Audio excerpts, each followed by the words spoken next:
dipersembahkan oleh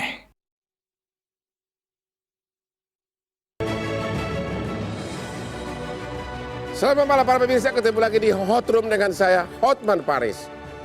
Debat yang ditunggu-tunggu oleh masyarakat akan segera tiba. Debat Cawapres hari Jumat tanggal 22 Desember. Masyarakat penasaran, apakah si anak muda Gibran mampu berdebat dengan dua politikus senior, yaitu Muhaimin dan Mahfud? Kenapa rakyat begitu underestimate Gibran? Apakah rakyat tahu bahwa dari tiga cawapres tersebut hanya Gibran yang pengusaha, apalagi pengusaha digital, dan juga pernah debat waktu pemilu wali kota Solo? Apa kejutan yang bakal terjadi? Apakah akan ada jurus-jurus yang sengaja dibuat oleh para politikus senior ini yang diarahkan hanya untuk Gibran? Inilah Hot Room, debat ekonomi Muhaimin, Gibran, dan Mahfud.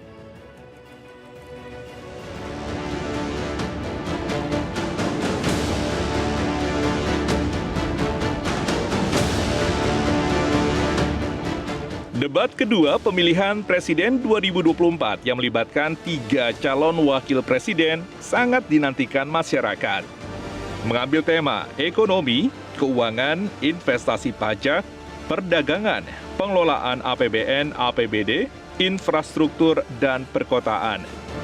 Masyarakat menantikan strategi apa yang akan dilakukan Cawapres dalam mengatasi masalah tersebut. Dalam debat kali ini, selain memaparkan visi misi, para kandidat juga diyakini akan mengeluarkan jurus terbaiknya dalam memberikan pertanyaan maupun sanggahan kepada lawannya. Tak ayal, ketegangan saling serang akan terasa dalam debat kedua kali ini.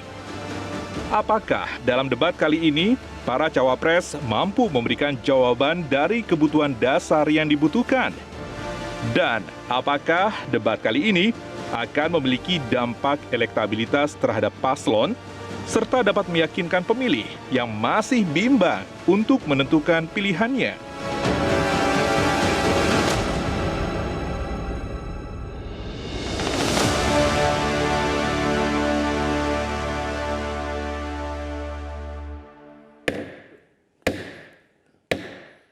Seperti biasa, kesuksesan Hotman dalam berdebat tidak terlepas dari peranan white kopi, kopi luwak yang selalu mendampingi Hotman sehingga lawan-lawan Hotman selalu rontok dalam berdebat. Kopi luwak, white kopi, kopi terbaik sekarang ini di Indonesia. Pertanyaan pertama ditujukan kepada nomor 1, ya, siap. Bapak Jazilul Fawahid, asisten pelatih Timnas Amin. Siap. Apa rencana nanti, pertanyaan-pertanyaan jurus apa yang akan diterapkan dalam debat nanti? Apakah pelurunya khusus ditujukan lawan Gibran? Jadi begini, pasangan Amin ini menyebut dirinya pasangan Dwi Tunggal. Dwi Tunggal? Ya, Anies, Muhaimin, kita singkat Amin. Ya. Nah, pada sesi debat yang lalu soal politik dan hukum, itu Pak Anies. Dan tidak kalah pentingnya hari ini soal ekonomi. Ekonomi.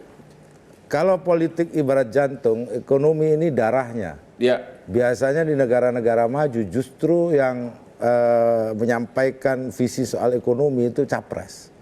Jadi artinya apa? Ekonomi ini memang berat, topik yang berat. Jadi apa? Nah, oleh sebab itu Pak Muhaimin tentu ya harus belajar lebih banyak lagi terkait dengan apakah itu ekonomi kerakyatan, perpajakan, infrastruktur. Yang spesifik ada nggak?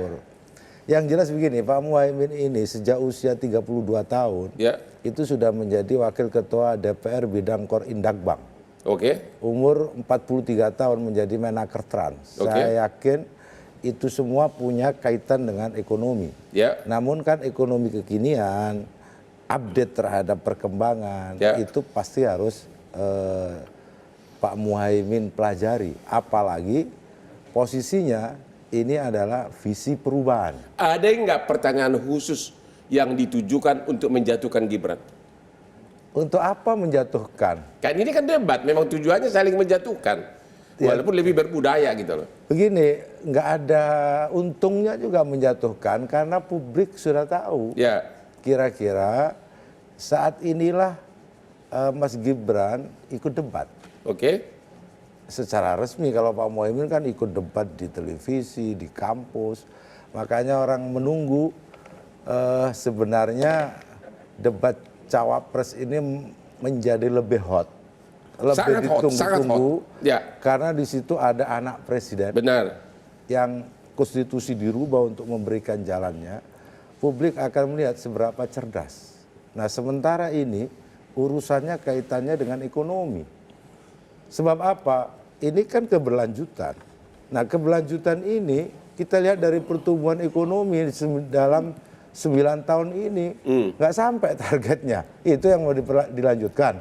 Nah, tentu ini yang akan menjadi pertanyaan publik juga soal keberlanjutan. Nah, menurut saya tidak mudah meskipun katakanlah Mas Gibran ini pengusaha gitu ya.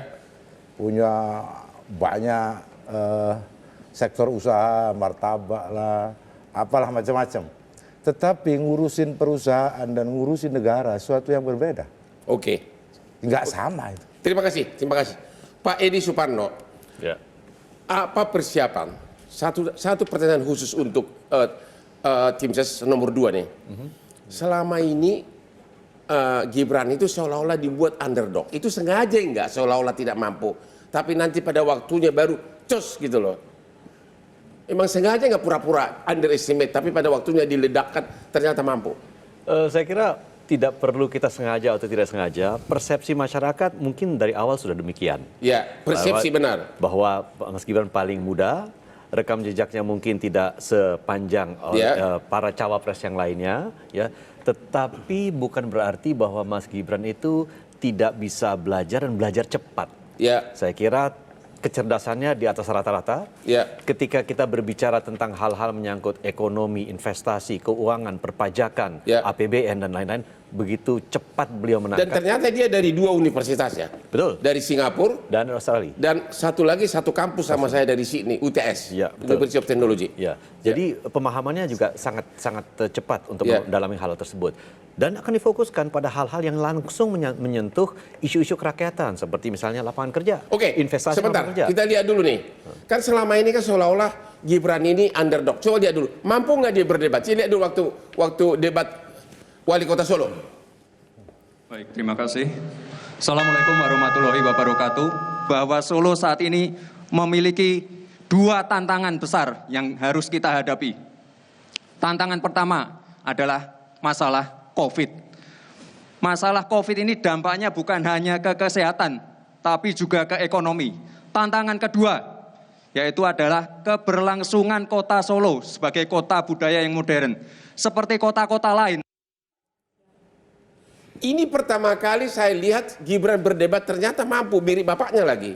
Jadi kenapa selama ini seolah-olah dibikin underdog, seolah-olah tidak mampu? Itu strategi atau apa sih? Oh, bukan. Ya, Mas Gibran kan sekarang ini fokus untuk melakukan kegiatan-kegiatan yang bersentuhan langsung dengan masyarakat. Terutama belusukan, bertemu dengan anak-anak muda, milenial. Kemudian mengetahui dan bercakap tentang isu-isu yang memang sangat dekat. Nanti debat akan meledak seperti itu atau lebih hebat? Saya kira nanti akan ada kejutan-kejutan. Sudah dipersiapkan? Ya, ada kejutan dan kita sekarang ditempatkan sebagai underdog. Justru upside-nya itu jauh lebih besar. Dan itu kami akan tunjukkan pada masyarakat. Oke, sekarang nomor 3. Apa persiapan dari cawapres nomor 3? Ya, ini jadi menarik nih. Tadi Gus Muhaimin akan belajar tentang ekonomi. Gibran akan belajar cepat. Sementara kalau Pak Mahfud akan mengimplementasikan berdasarkan pengalaman beliau yang sudah sangat panjang. Pertama sebagai anggota DPR, kemudian sebagai menteri pada eranya Gus Dur, menteri pertahanan, pernah menjadi menteri ad interim, menteri dalam negeri ad interim, menteri PAN, kemudian menjadi ketua Mahkamah Konstitusi. Secara khusus ada nggak strategi? Pertanyaan apa yang akan diajukan? Pertanyaan yang atau program apa yang akan ditonjolkan? Kalau programnya tentu kita tidak akan lari dari visi yang diusung oleh pasangan kita, yaitu menuju Indonesia unggul. Jadi bukan sekedar tumbuh, tetapi unggul. Unggul ini adalah tumbuh yang lebih cepat dibandingkan dengan negara lain. Apakah Pak Mahfud menganggap Gibran bukan lawan tanding? Ini pertanyaan yang sulit ya. Kalau ngomong lawan tanding jelas lawannya sebagai calon sama-sama. Tapi apakah dianggap underestimate?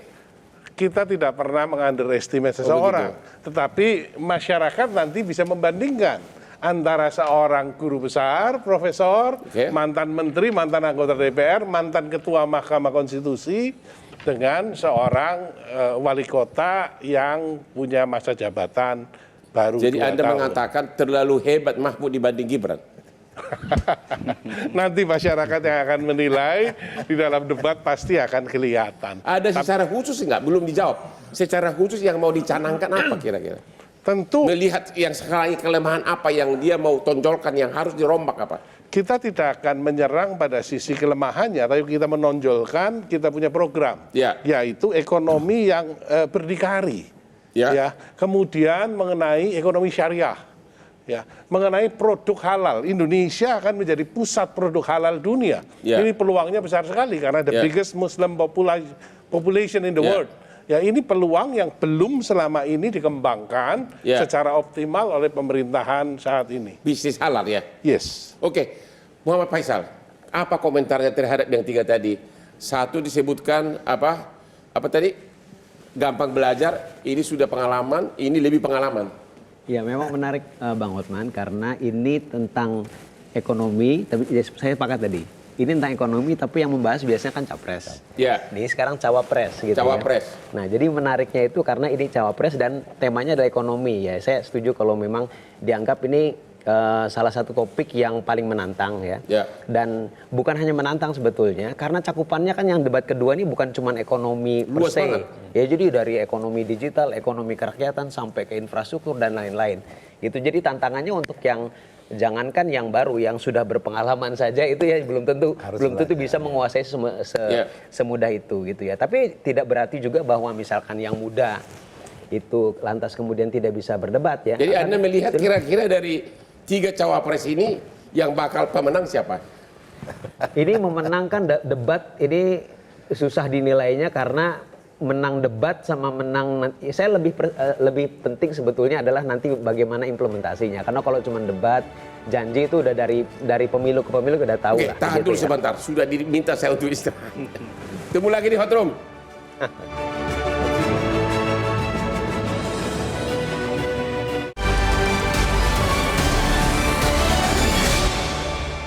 Jelajahi cara baru mendapatkan informasi. Download Metro TV Extend sekarang.